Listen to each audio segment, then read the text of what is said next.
आधा माधव कुंज बिहारी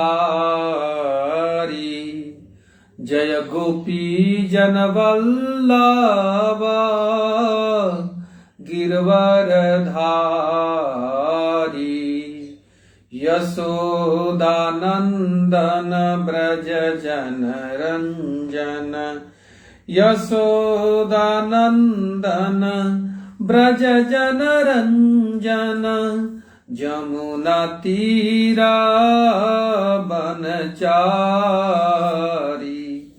जमुना तीरा बनचारी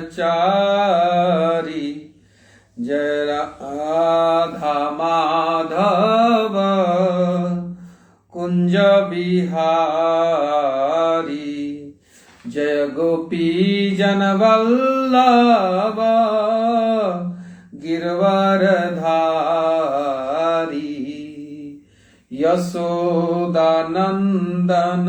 ब्रज जन रंजन यशोदानंदन ब्रज जन रंजन जमुना तीरा बनचारी जमुना तीरा बनचारी जय राधा माधव कुंज बिहारी हरे कृष्णा कृष्णा कृष्णा हरे हरे हरे राम राम राम हरे हरे हरे कृष्णा कृष्णा कृष्णा हरे हरे हरे राम राम राम हरे हरे हरे कृष्णा कृष्णा कृष्णा हरे हरे हरे राम राम राम हरे हरे जय राधा श्याम सुंदर राधे जय कृष्ण बलराम जय कृष्ण बलराम जय कृष्ण बलराम जय गौरनिताय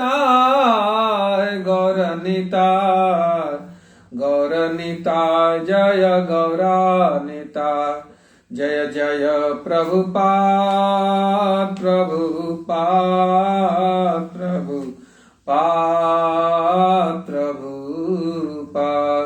श्री श्री राधा श्याम सुंदर भगवान की जय हो। श्री श्री कृष्ण बलराम की जय हो। श्री श्री गौर निताय की जय हो। शील प्रभुपाद की जय हो। अनंत कोटि वैष्णव वृंदों की जय हो। नामाचार शील हरिदास ठाकुर की जय हो। नामाचार शील हरिदास ठाकुर की जय हो। श्री जमुना महारानी की जय हो। गिरिराज जी महाराज की जय हो। राधा कुंड श्याम कुंड की जय हो।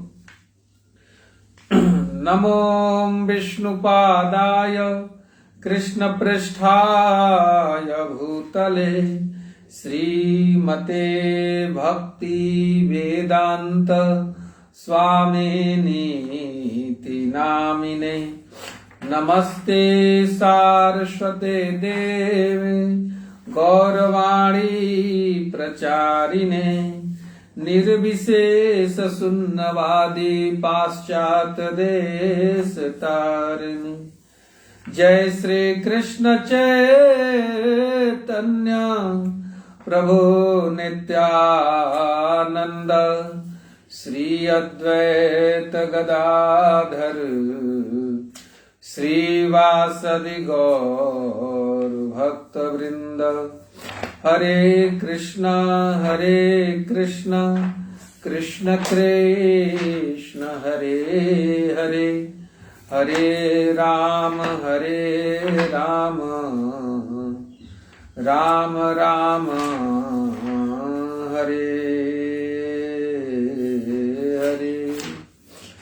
यं प्रव्रजन्तमनुपेतमपेतकृत्यम् द्वैपायनो विरह कातरया जुहाव पुत्रेति तन्मयतया तरवो विनेदुस् तं सर्वभूतहृदयं मुनिमानतोऽस्मि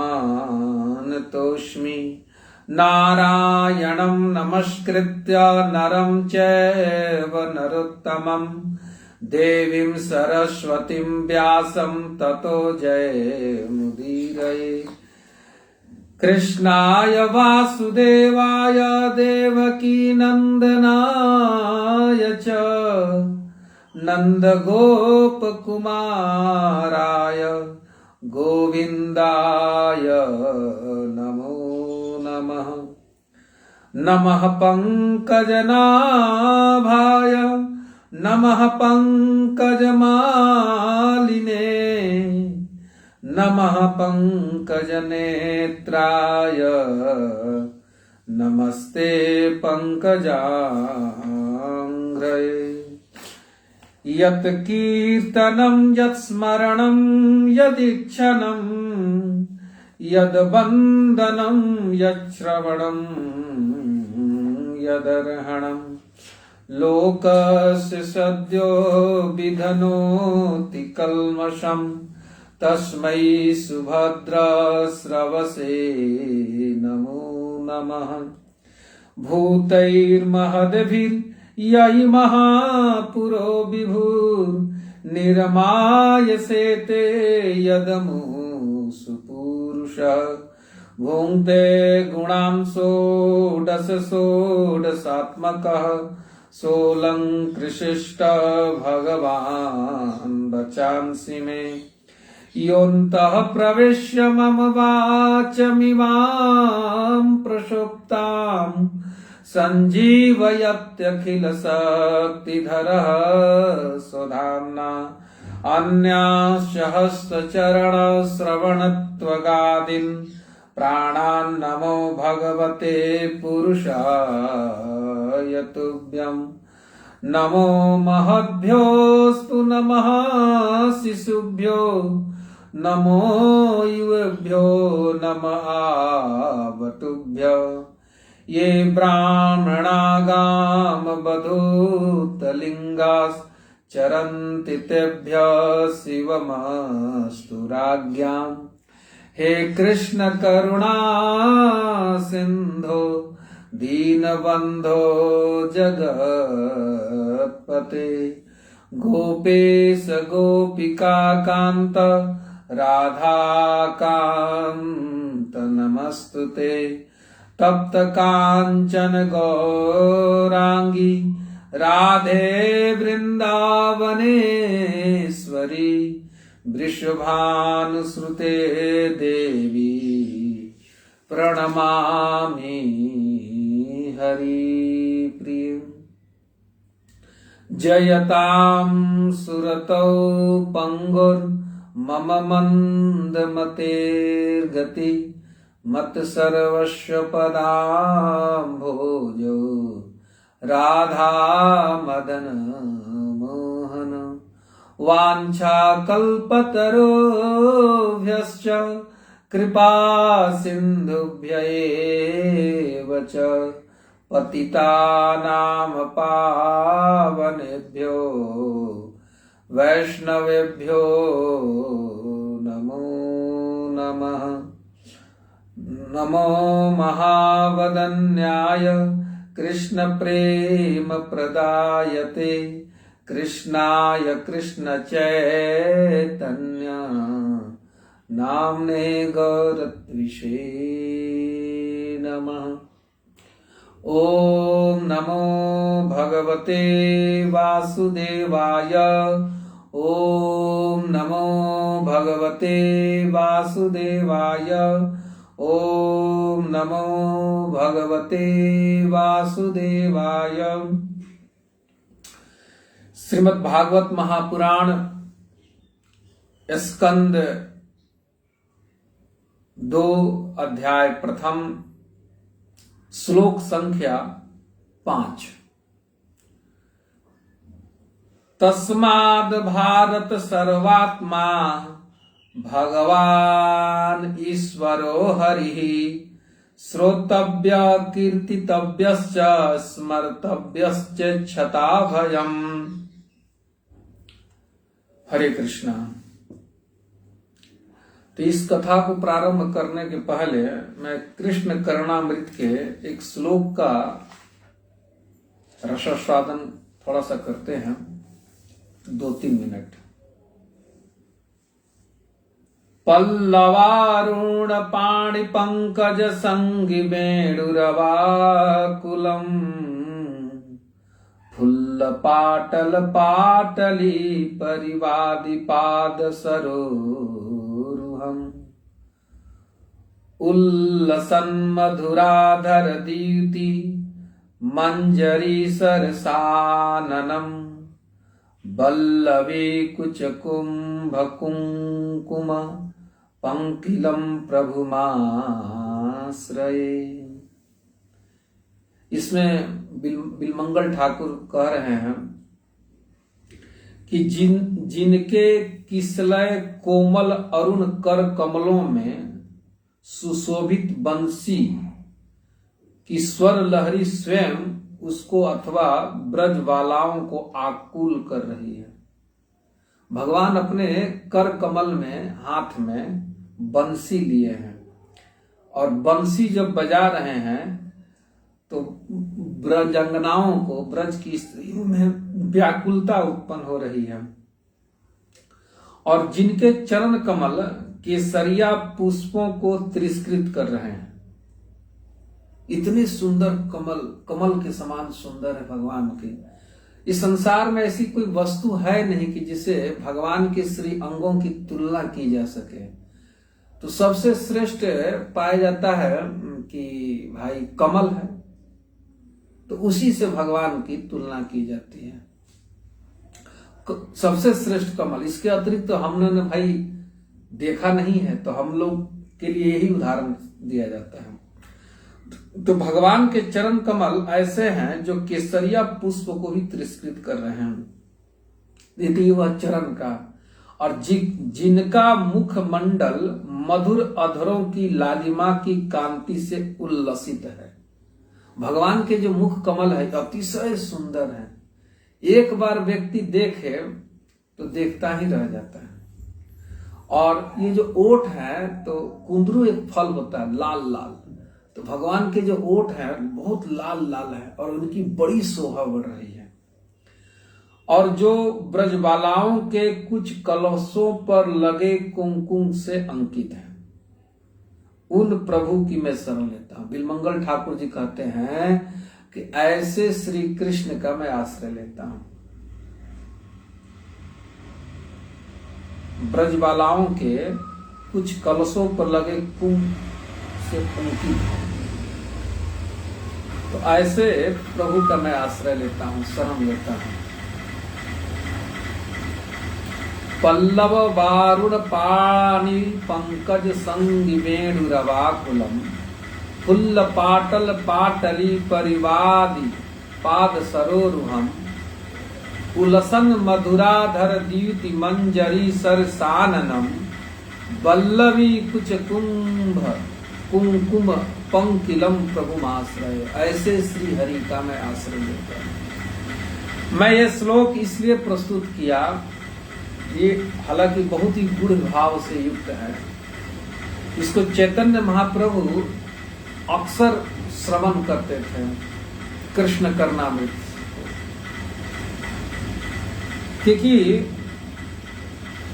आज का जो श्लोक है और जो कल हम लोगों ने प्रसंग सुना था, जिसमें महाराज परीक्षित ने सुखदेव गोस्वामी से प्रश्न किया है कि प्रत्येक व्यक्ति को क्या सुनना चाहिए, क्या कहना चाहिए, क्या देखना चाहिए और क्या स्मरण करना चाहिए और क्या करना चाहिए और किसका भजन करना चाहिए। तो एक सामान्य प्रश्न पूछे और दूसरा उनका प्रश्न था कि जो सर्वथा म्रियमाण है उसको भी क्या कहना चाहिए, क्या सुनना चाहिए, क्या स्मरण करना चाहिए और किसका भजन करना चाहिए। और साथ ही साथ इस प्रश्न को विस्तार देते हुए उन्होंने कहा कि मनुष्य को ये भी बताइए कि क्या नहीं सुनना चाहिए, क्या नहीं करना चाहिए, क्या स्मरण नहीं करना चाहिए और किसका भजन नहीं करना चाहिए। तो कल हम लोग सुने कि जब इस प्रकार से महाराज परीक्षित ने प्रश्न किया तो सुखदेव गोस्वामी बहुत प्रसन्न हुए और कहे कि वरिया एस ते प्रश्न, आपका जो प्रश्न है यही श्रेष्ठ है, इसी को सुनना चाहिए। क्योंकि ये जो आपका प्रश्न है लोक हितम, लोगों का कल्याण करने वाला है और आत्मवित सम्मत, और जितने भी परमहंस सब भक्त हैं सम्मत इस प्रश्न को सुनकर प्रसन्न होते हैं। और पुंसाम श्रोत्य व्यादिशु यह परः, और मनुष्य को सुनने का, कहने का, बोलने का, स्मरण करने का जितनी भी चीजें हैं उसमें से सबसे यह परः, यह सर्वश्रेष्ठ है आपका प्रश्न। तो सुखदेव गोस्वामी अब विपरीत का मतलब क्या नहीं करना चाहिए, जो निषेधात्मक है उसका उत्तर दिए थे कल कि राजन, जो आत्म तत्व को नहीं जानते हैं, जो अपने को नहीं जानते हैं, भगवान को नहीं जानते हैं और अपना कल्याण नहीं चाहते हैं, तो ऐसे व्यक्ति के लिए तो सहस्त्रशः श्रोत व्याधि संति, हजारों हजारों रोज बातें हैं कहने के, सुनने के लिए, स्मरण करने के लिए। और ऐसे व्यक्ति का निद्रया ह्रियते नक्तम, उनकी रात बीत जाती है सोने में, और बेववाय, और स्त्री के साथ सहवास करने में, उससे प्रेम प्रसंग की बात करने में बीत जाती है। वयः आयु बीत जाती है, ह्रियते। अच्छा, तो ये रात की बात है। दिन की बातें क्या है? तो दिवाचार्थया राजन, हे राजन, दिन बीत जाती है अर्थ कमाने में, पैसा कमाने में, और कुटुंब भरणे और परिवार का पालन करने में। ये बातें केवल गृहस्थों पर लागू नहीं है, आश्रम में भी लागू है कि इतने इतने आश्रम में लोग हैं, इनका कैसे पालन हो। इस पर आचार्यों की बहुत टीकाएं हैं। और ऐसे व्यक्ति देह में, पुत्र में और पत्नी में इतने आसक्त रहते हैं, प्रमत्त रहते हैं कि अब निधनम पश्यन न पश्यति, अपनी मृत्यु को नहीं देख पाते हैं, इतने आसक्त रहते हैं। मैंने बड़े बड़े आश्रमों में भी देखा है कि बहुत कम, ऐसे बहुत आश्रम हैं लेकिन भजन कम होता है। ज्यादातर लोग मैनेजमेंट में, व्यवस्था में ज्यादा लगे रहते हैं। बहुत कम कीर्तन का अवसर आता है, बहुत कम कथा का, भागवत के बारे में विचार करने का बहुत कम अवसर रहता है।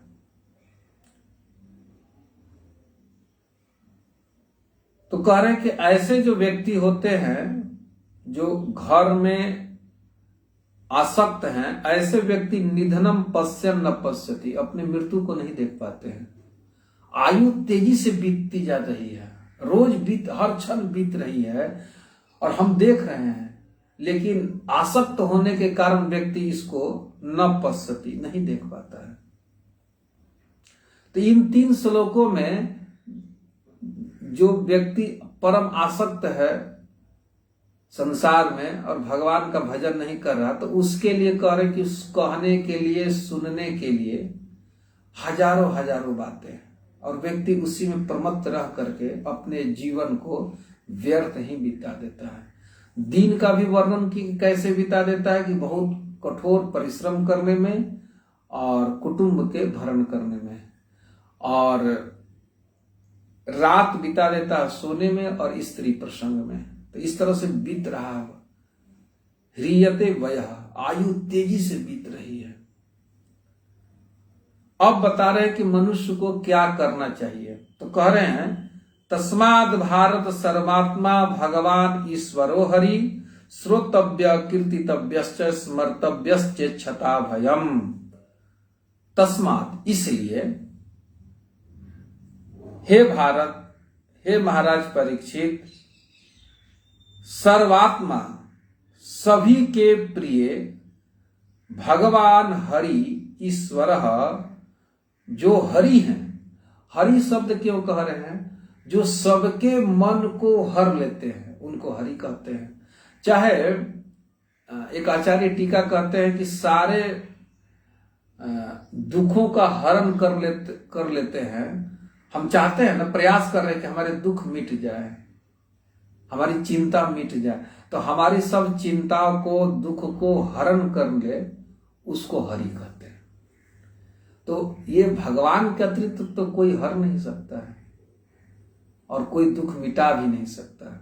कल श्लोक आया था कि सुखाय कर्माणि मनुष्य, सुखाय कर्माणि पुंसाम लोक। तो विदुर जी कह रहे कि मनुष्य न इस संसार में सुख के लिए कर्म कर रहा है, दुख को मिटाने के लिए, सुख को प्राप्त करने के लिए। सुखाय कर्माणि, सुख के लिए। लेकिन देखा जा रहा है कि सुख तो नहीं मिल रहा है, बल्कि दुख बढ़ता जा रहा है। तो हम अपने दुख को कैसे दूर कर सकते हैं? तो हम सबका अनुभव है कि बिना हरि की कृपा से, बिना हरि के आश्रय लिए ये दुख दूर नहीं होगा। हम सुनते भी हैं, पूर्व के जितने भी व्यक्ति रहे हैं तो अपना अनुभव से कहते हैं कि दुख दूर नहीं हो पाया। तो उपाय शास्त्र में बताया गया है कि भगवान का शरण लेने से सब दुख दूर हो जाते हैं, सारी चिंताएं मिट जाती है व्यक्ति की। तो कह रहे हैं कि ऐसे भगवान जो सर्वात्मा है, सबके प्रिय हैं, ऐसे हरि का ही व्यक्ति को कीर्तन करना चाहिए, उन्हीं का स्मरण करना चाहिए। 3 क्रियाएं कह रहे हैं, उन्हीं के गुणगान को गाना चाहिए, कीर्तन करना चाहिए, उन्हीं के बारे में सुनना चाहिए और उन्हीं के बारे में स्मरण करना चाहिए। अगर कोई इच्छताम अभयम, अगर संसार से अभय चाहता है, सब लोग मृत्यु से डरे हुए हैं। जो आत्म तत्व को जानता है तो देखता है मृत्यु को, और जो संसार में आसक्त है तो वो नहीं देख पाता है, वे आत्म तत्व को अपश्यता नहीं देख पाता है। लेकिन जो देखता है तो उस अभय से मुक्ति चाहता है। इसको एक श्लोक में अभय के बारे में देवकी जी अब भगवान से स्तुति की है 10वें स्कंद में। तो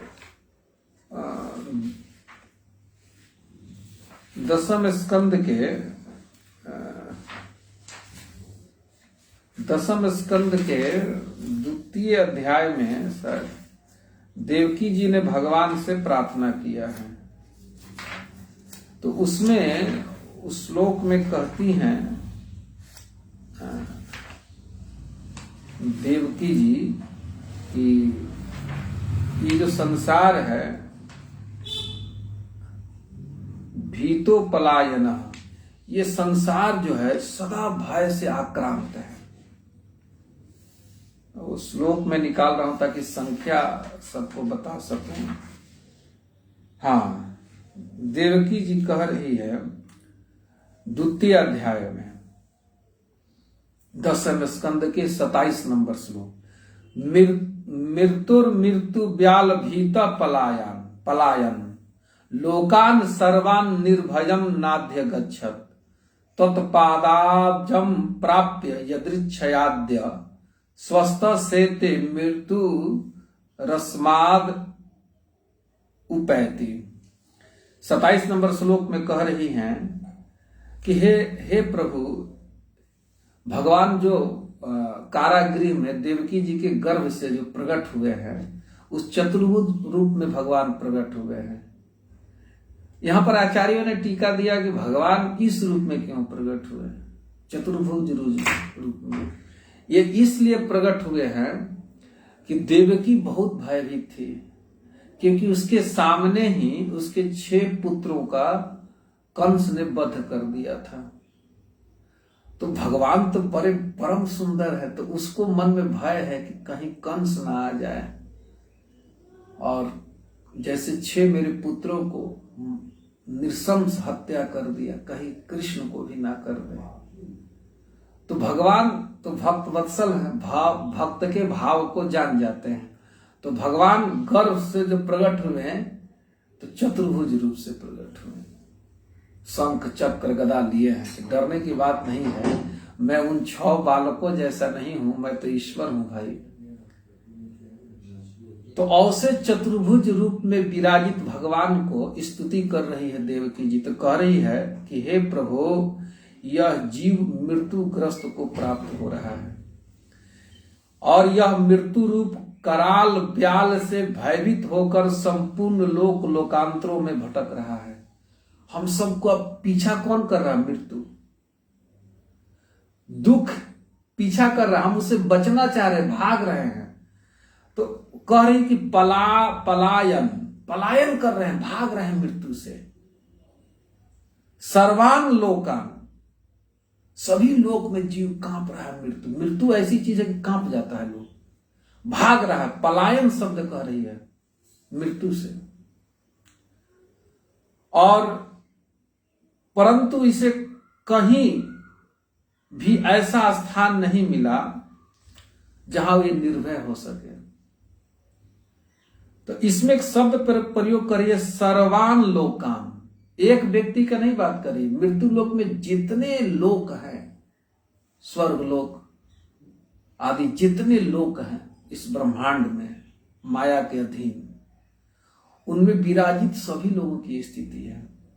सर्वान लोकान, भाग रहा है जीव मृत्यु से भयभीत होकर के, लेकिन अब तक कहीं आश्रय नहीं मिला है, कोई निर्भय नहीं कर पाया है। ऐसा कोई व्यक्ति है जो कह दे कि नहीं मृत्यु से डरने की बात मैं हूं ना? नहीं, ऐसा कोई नहीं। स्वर्ग आदि में गीता में भगवान कहते हैं कि जैसे ही पुण्य छीन होता है तो स्वर्ग से पटक दिए जाते हैं, कोई बचा नहीं पाता। मृत्यु बहुत बड़ा भय है। मृत्यु कितना बड़ा भय है, जैसे ही आकाशवाणी ने कंस को कहा, जो देवकी जी के रथ का परिचालन कर रहे थे कंस जी,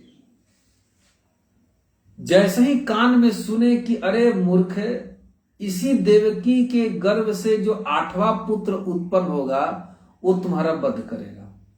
बस इतना सुनते ही जो कंस अपने बहन से इतना प्रेम करता था कि यद्यपि राजकुमार था, लेकिन प्रेम के में वध करके वो देवकी जी का सारथी बन गया था, अपने जीजा जी का और अपने बहन का सारथी बन करके रथ हाँक रहा था, विदा कर रहा था, इतना प्रेम करता था। लेकिन देवता आकाशवाणी से बात हुई, देवता दिखाई नहीं दे रहे थे, केवल वो सुना कि 8वां गर्भ तुम्हारा वध करेगा, बस प्रेम खत्म। और तुरंत तलवार निकाल लिया और देवकी जी का चोटी पकड़ लिया। इतना बड़ा मृत्यु का भय होता है बड़े बड़े को। हम लोग अगर यहीं कहीं कुछ लोग बैठे हैं और बगल में कहे अरे सांप, सांप से क्यों डरते हैं? क्योंकि काट लेगा, हम मर जाएंगे, भय है। सांप देखते ही बड़े बड़े लोग कांप जाते हैं।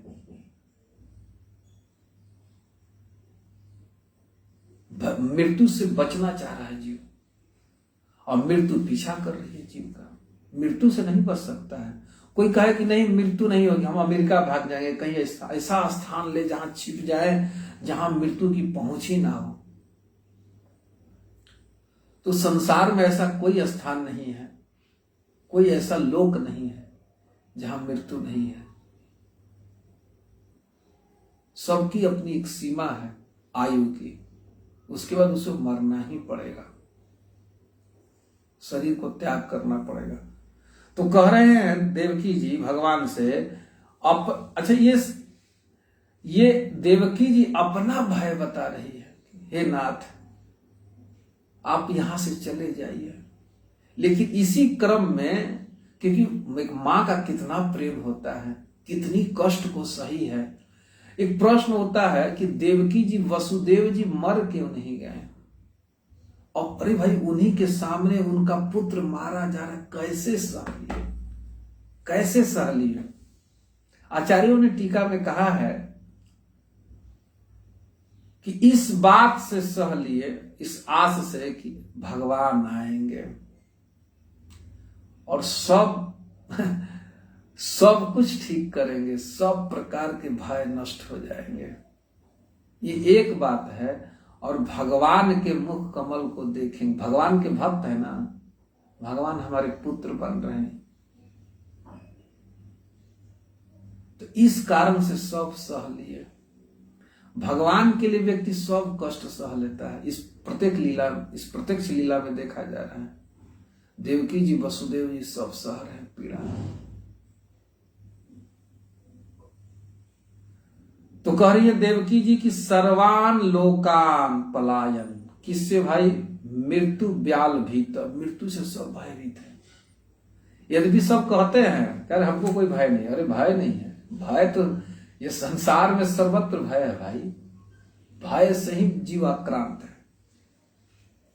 इस कोरोना काल में तो प्रकट देखा गया। इसका उदाहरण है कि अपने पिता के मृत्यु के बाद भी पुत्र नहीं जा रहा करीब, पत्नी नहीं जा रही, यह स्पष्ट देखा गया। इसका हेतु था भय, इसका हेतु था भय था।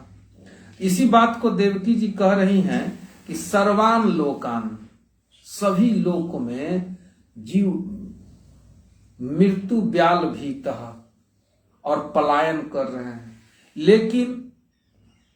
लेकिन अब तक कोई ऐसा स्थान उसको नहीं मिला है और न मिलेगा।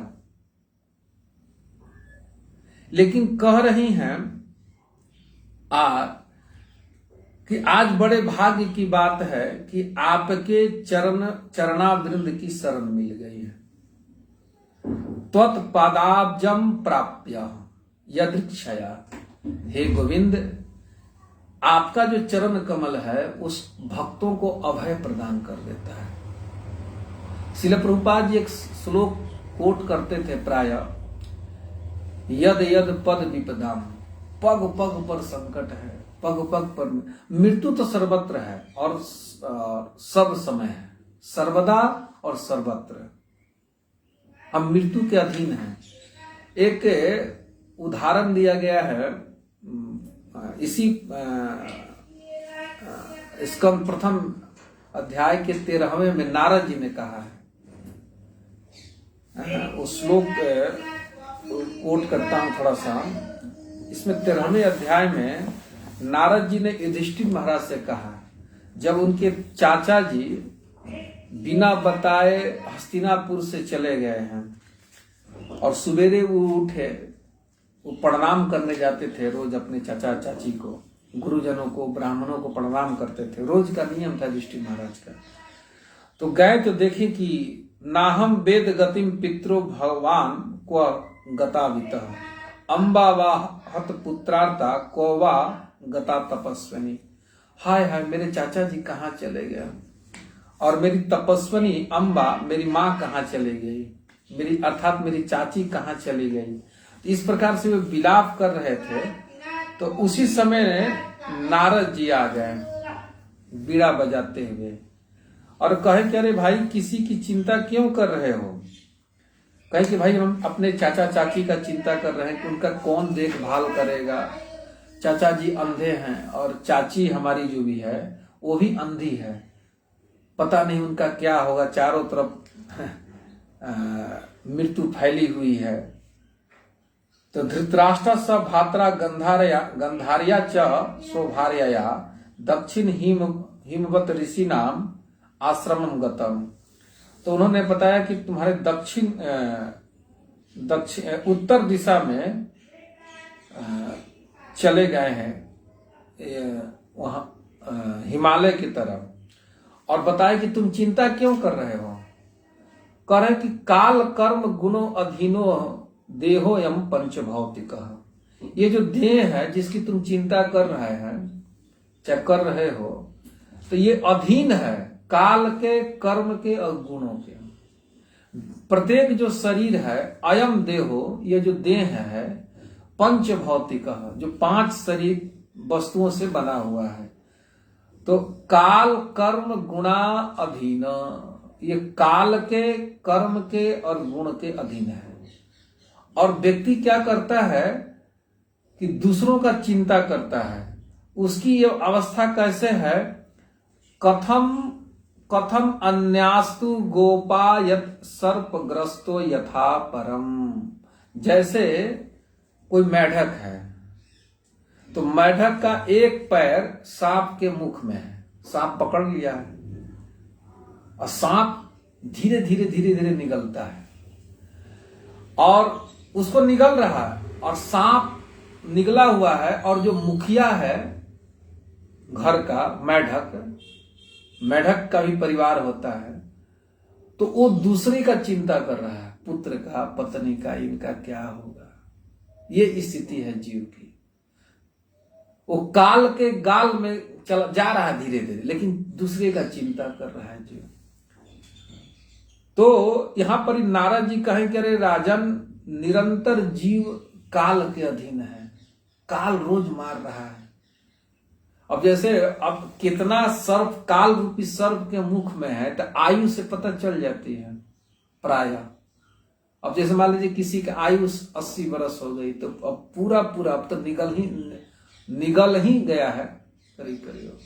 अब वो व्यक्ति घर में बैठा हुआ संसार की चीजों को देख रहा है, सुन रहा है, कह रहा है और उसी का स्मरण कर रहा है।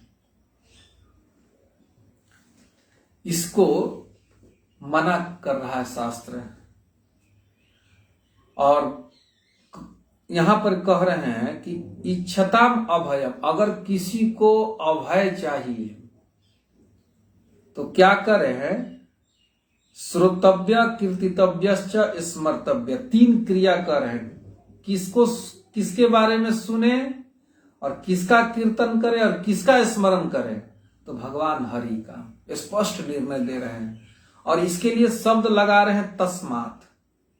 तस्मात् मतलब अपना निर्णय दे रहे हैं कि हे राजन, सर्वात्मा भगवान हरि ईश्वर का ही व्यक्ति का स्मरण करना चाहिए, कीर्तन करना चाहिए और उन्हीं का स्मरण करना चाहिए। किसको?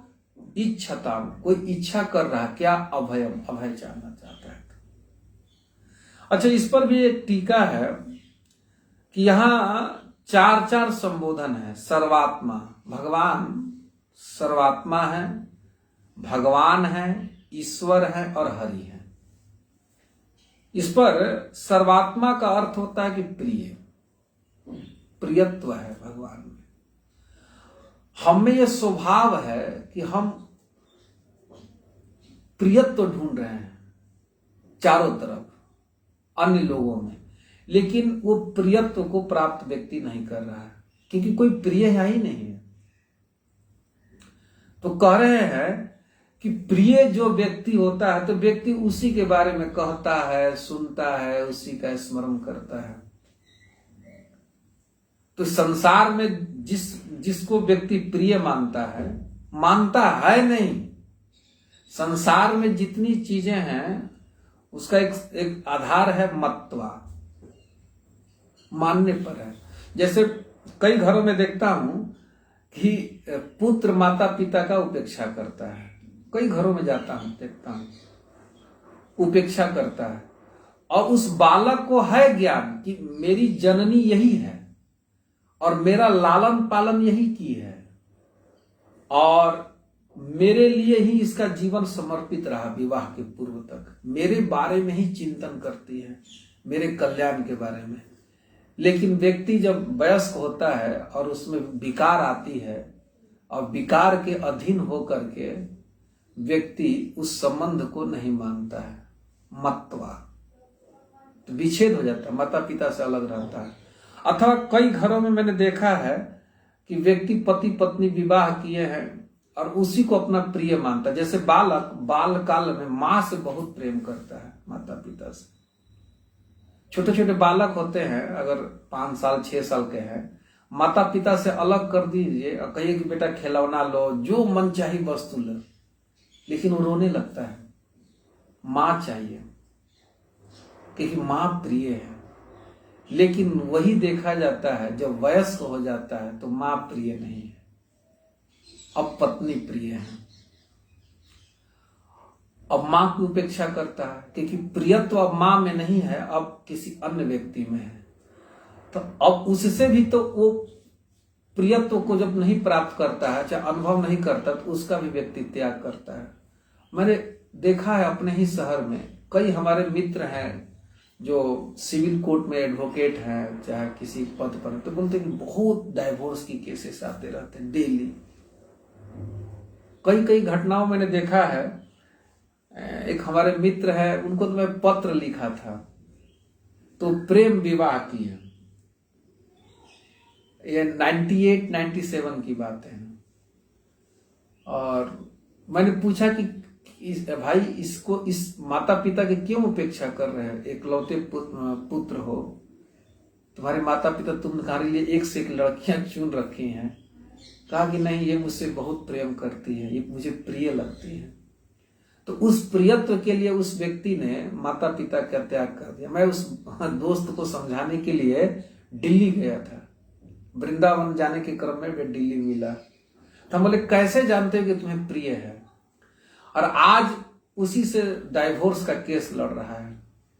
वही फोन किया तो हमें कहा कि प्रभु जी तो नहीं कहा, बोला कि मित्र, हाँ, ये हमें जूता से मारती है, गाली देती है, अपमान करती है, कहते कोर्ट में तुमको फंसा देंगे, केस में फंसा देंगे।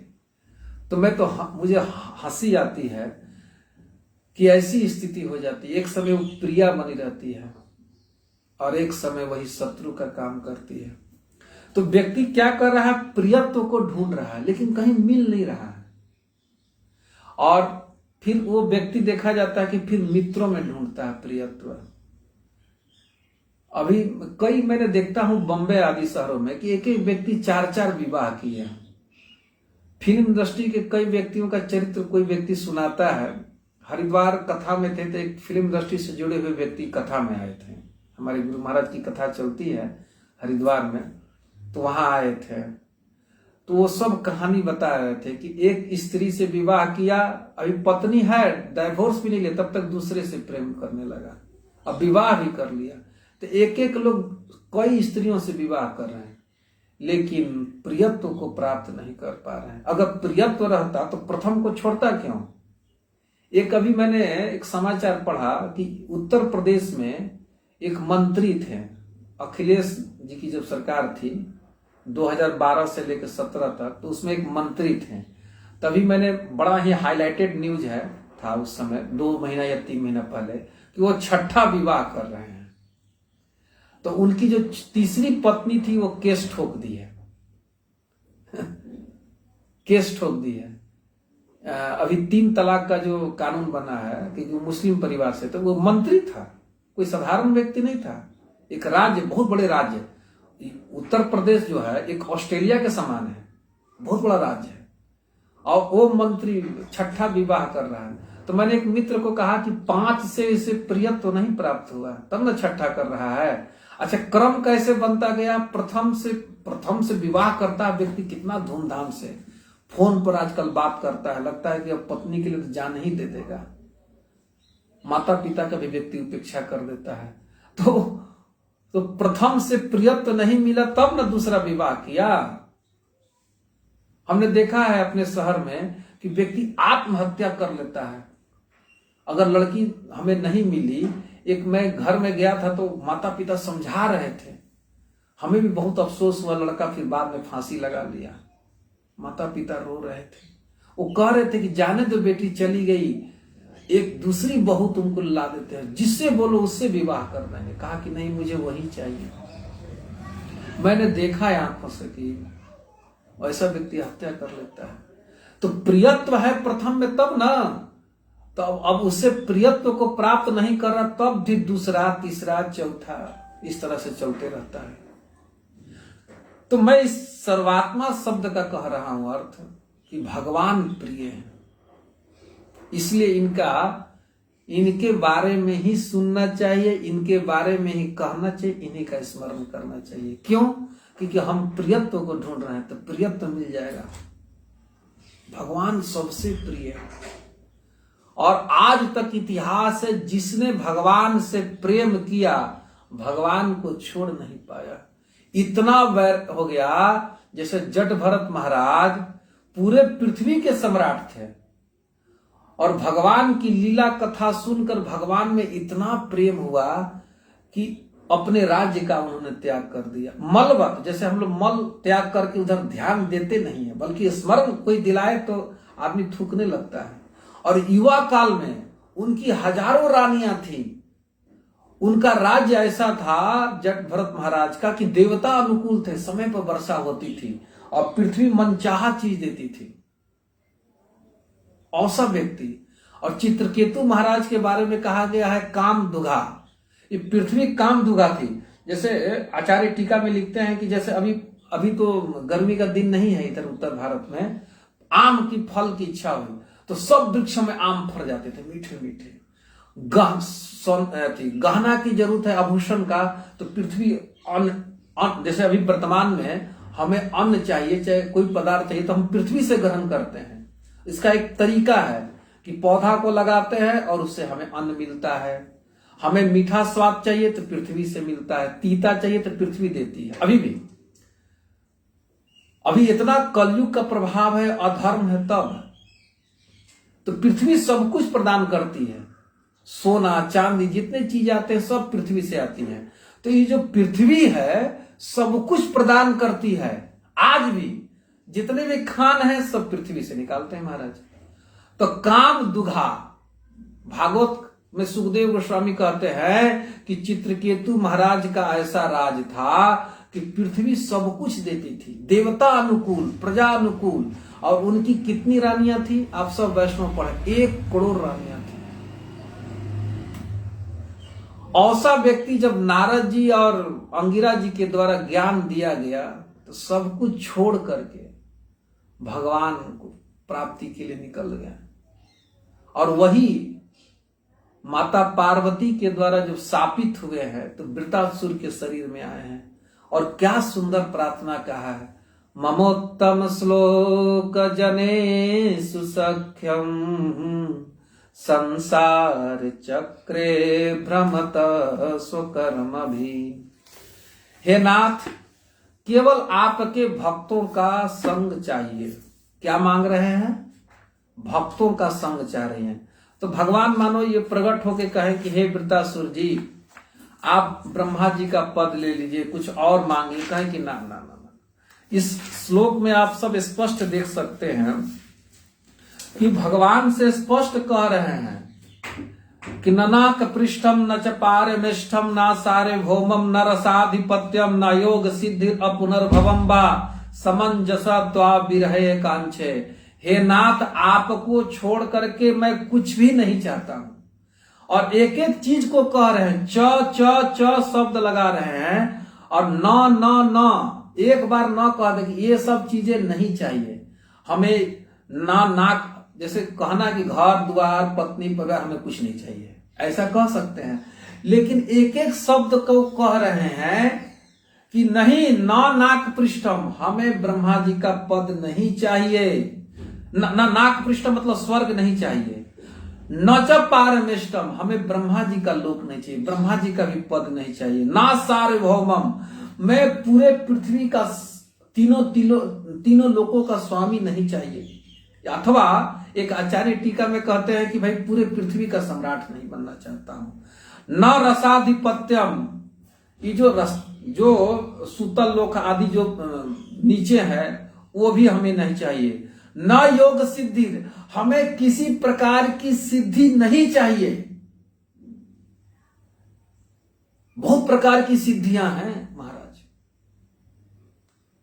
जो व्यक्ति जो चाहे सो प्राप्त हो जाए।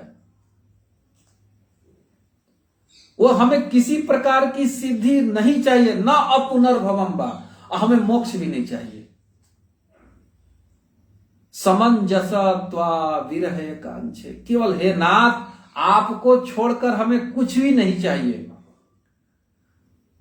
तो भगवान कहे कि भाई कैसे हम जाने कि तू ये तो कह रहे ठीक है, तो कह रहे कि मैं छटपटा रहा हूं, अजात पक्षा यो मातरम खगा, मैं पक्षियों के जैसे छोटे छोटे बच्चे होते हैं, घोंसला में रहते हैं छोटे छोटे बच्चे, तो छोटे छोटे बच्चे हर चीज के लिए मां पर आश्रित रहते हैं, चाय चाय चाय चाय करते रहते हैं घोंसला में। तो जैसे पक्षी में छोटा बच्चा जो है अपने माँ का बाट जोहता रहता है, कब मेरी माँ आएगी, कब मेरी माँ आएगी।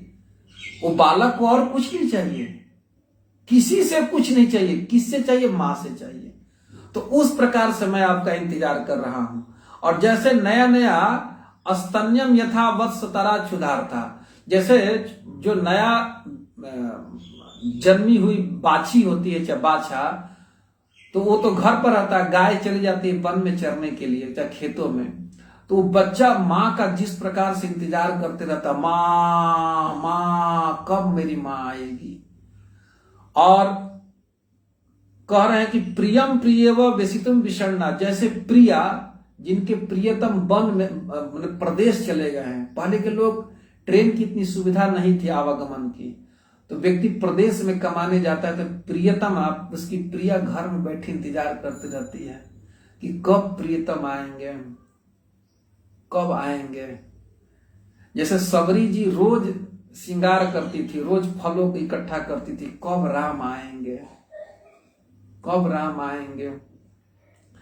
तो अरविंदाक्ष दीदृक्षते त्वाम, हे नाथ मैं उस प्रकार से आपका इंतजार कर रहा हूं, कब मिलेंगे नाथ। और अब कह रहे हैं कि ममोत्तम श्लोक जनेषु सख्यम संसार चक्रे भ्रमतः स्वकर्म भी, हे नाथ मैं चलते चलते बहुत थक गया हूं संसार में, अब तो केवल आपके भक्तों में सख्य हो। और कह रहे हैं कि न तो पुत्र में, न तो पत्नी में, न तो घर में, न तो संपत्ति में मेरी कहीं न मेरी चित्त ना लगे, कहीं मेरी आसक्ति ना हो। तो मैं ये कह रहा था सर्वात्मा शब्द पर कि भगवान के अतिरिक्त कोई वस्तु प्रिय है ही नहीं, और न तो सुख दे सकती है, केवल भगवान को छोड़ करके। अच्छा, ये तो सर्वात्मा का इतनी व्याख्या हुई। और भगवान क्यों कह रहे हैं? भगवान का अर्थ रहता है कि षड ऐश्वर्य पूर्ण है भगवान, उनमें अनंत ज्ञान है, अनंत सौंदर्य है, अनंत वैभव है, और स्वभाव से करुणामय है, करुणामय है। करुणावान व्यक्ति होता है, जैसे लोभी व्यक्ति होता है तो सदा सोचता है कि किसका माल चुरा ले, दिन रात। कामी व्यक्ति होता तो सर्वदा देखता है कि किसकी स्त्री का मैं हरण करूं, किसकी स्त्री को मैं फंसाऊं, कौन सी स्त्री को मैं फंसाऊं, देखते हैं ना। तो जो दयालु होता है, जिसमें अनंत करुणा है, अब भगवान में तो सब ये सब गुण अनंत रूप में है, तो भगवान में अनंत करुणा की कोई हमसे मांगे मैं दूं, भगवान छटपटाते रहते हैं, अपने भक्त को सोचते क्या दे दूं। तो षड ऐश्वर्य हैं, 6 गुणों से युक्त हैं।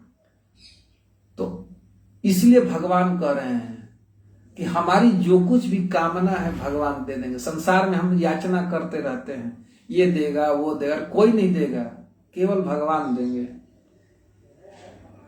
और ईश्वर क्यों कह रहे हैं? ईश्वर मतलब होता है नियंता, सब कुछ उनके नियंत्रण में। मान लीजिए कभी मन में संशय हो कि है, जैसे मान लीजिए घर का कोई मुखिया है, कोई व्यक्ति आया, घर में वही कमाया है, सेठ जी विराजमान है, और उसकी इच्छा हुई देने की, लेकिन तब तक पुत्र मना कर रहे। पिताजी क्या कर रहे हैं? कहिए पुत्र बड़े हो गए हैं ना। जैसे हम लोग पढ़ते हैं चैतन्य चरितामृत में, आदि लीला में, कि वो 2 ब्राह्मण जो गए थे उड़ीसा से वृंदावन की यात्रा में, तो छोटे ब्राह्मण से जो बड़ा ब्राह्मण था बड़ी सेवा से संतुष्ट हुआ। उसने साक्षी गोपाल जो ठाकुर जी विराजित थे वृंदावन में श्री गोविंद देव जी के पास, तो वहीं पर उन्होंने कहा कि मैं आज अपनी पुत्री का दान करता हूं।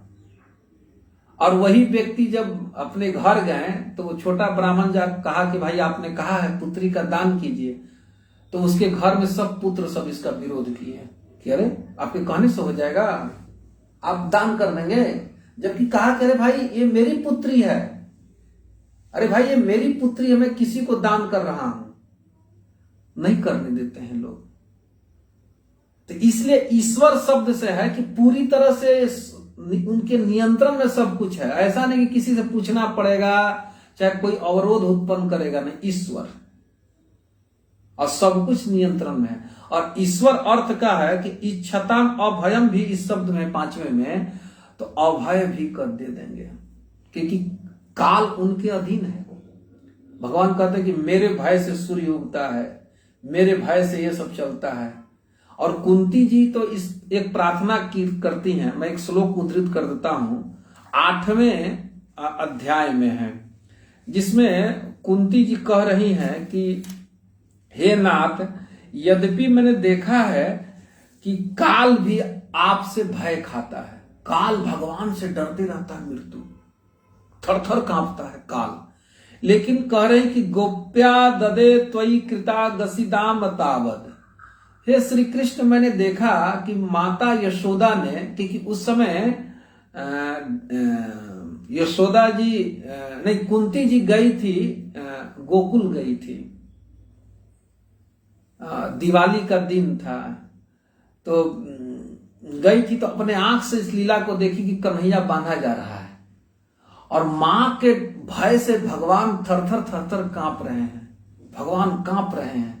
तो उसी बात को कह रही है इस प्रार्थना में 8वें अध्याय में कि गोप्या ददे त्वयि कृता गसिदाम तावत याते द्रसाश्रु कलिलांजन संभ्रमाक्षम वक्त्रम निनीय भय भावनाय स्थितस्य सामा विमोहयति भीरपि यद विभेति भयम। अच्छा, इसका एक और प्रमाण देता हूं, इसकी जो व्याख्या हो रही है, तो एक इसी अध्याय के प्रथम स्कंद के प्रथम अध्याय के लगता है 10 नंबर श्लोक होगा,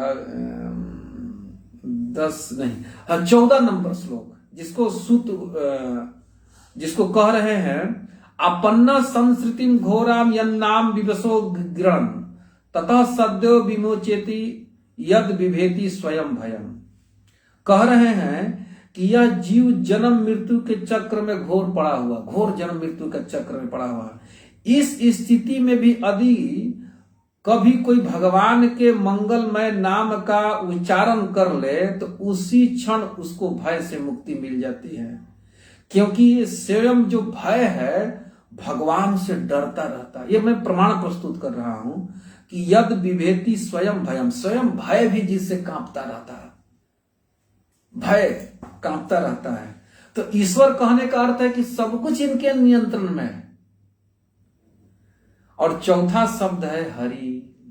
हरि का मैं पहली व्याख्या किया कि हरि जो है सबके मन को हर ले, हमारी दरिद्रता को, हमारे हर प्रकार की विपत्ति को हरण करने वाले हैं, और मधुराति मधुर लीला करके मंद मंद मुस्कान से सबके चितवन का हरण करते हैं, मन को चुरा लेते हैं। जब उद्धव जी गए हैं गोपियों को समझाने के लिए नंदगांव, तो गोपियों से कहे कि अरे मन को लगाइए परमात्मा में, ब्रह्म में। तो कहे कि अरे उद्धव जी 10-20 मन है क्या हमारा तो एक ही मन था, वो श्री कृष्ण में निरंतर लगा हुआ है, हट नहीं पाता है। और इसी बात को नंद बाबा से जब उन्होंने कहा कि अरे बाबा आप इतने क्यों दुखी होते हैं, नंद बाबा आप थोड़ा सा बाहर घूमिए। देखिए कितनी सुंदर ये श्लोक है 46वें अध्याय में, जो उद्धव जी की नंद बाबा से बात हो रही है। तो नंद बाबा कह रहे हैं उद्धव जी से कि अपि स्मरति न कृष्णो मातरम सुहृदम सखी गोपान ब्रजम चात्मनाथम गावो वृंदावनम गिरिम। वो कह रहे हैं श्री कृष्ण क्या हम सबको स्मरण करता है? तो बहुत प्रकार के प्रश्न किए गए हैं। मैं एक श्लोक उद्धृत करता हूं, 46वें अध्याय का 21 नंबर है। स्मरताम कृष्ण बिरयानी लीला पांग निरीक्षितम हसितम भासितम चांगम सर्वाना शिथिला क्रिया। कहें कि बाबा आप क्यों दुखी होते हैं? बाहर जाइए, जैसे दुखी व्यक्ति होता है आदमी कहता है कि बाहर जाइए, कुछ लोगों से मिलिए, घर के काम धंधे को कीजिए तो कुछ मन लगेगा। तो नंद बाबा कह रहे कि अरे मैं क्या करूं, कृष्ण का इतना स्मरण होता है कि कैसे वो हंसता था, हसितम भासितम, कैसे वो बोलता था, वो सब जो स्मरण इतना होता है कि शिथिला क्रिया, मेरी सब क्रियाएं शिथिल हो जाती है, किसी कार्य में। नंद बाबा के खाने को दिया जाता था तो खाना रह जाता था, और नंद बाबा ऐसे ऐसे बैठे रह जाते थे, कृष्ण के लीला का स्मरण करते रहते थे।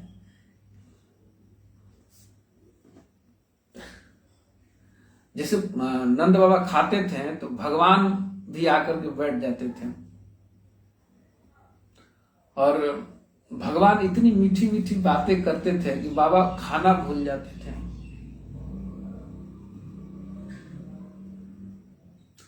तो इतना स्मरण रहता था, इतना स्मरण है, भगवान का सदा स्मृति बनी रहती है। कृष्ण वहां नहीं है, लेकिन कृष्ण की लीलाओं में इतने मग्न है कि सब कुछ विस्मृत हो जाता है। तो परम हरि जो वृंदावन बिहारी हैं, वे सबके मन को हर लेते हैं, सबके मन को हर लेते हैं। तो इसीलिए यहां पर सुखदेव गोस्वामी 4 शब्द दिए हैं, सर्वात्मा, भगवान, ईश्वर और हरि। तो इसकी व्याख्या की गई आज। तो इन्हीं हरि के बारे में व्यक्ति को सुनना चाहिए, इन्हीं का कीर्तन करना चाहिए और इन्हीं का स्मरण करना चाहिए अगर कोई व्यक्ति अभय चाहता है तो सुखदेव गोस्वामी महाराज परीक्षित का प्रश्न का उत्तर दे रहे हैं, जो उन्होंने पूछा था कि व्यक्ति को क्या सुनना चाहिए, क्या करना चाहिए, किसका स्मरण करना चाहिए, किसका कीर्तन करना चाहिए और किसका नहीं करना चाहिए। तो इन दोनों प्रश्न को उत्तर दिए हैं। तो मैं कथा को यहीं विराम देता हूं। अब अगले सत्र में आगे की कथा को हम लोग सुनेंगे। तब तक के लिए आप सब वैष्णव के चरणों में दंडवत करते हुए प्रणाम करता हूं। हरे कृष्णा। जय श्रील प्रभुपाद।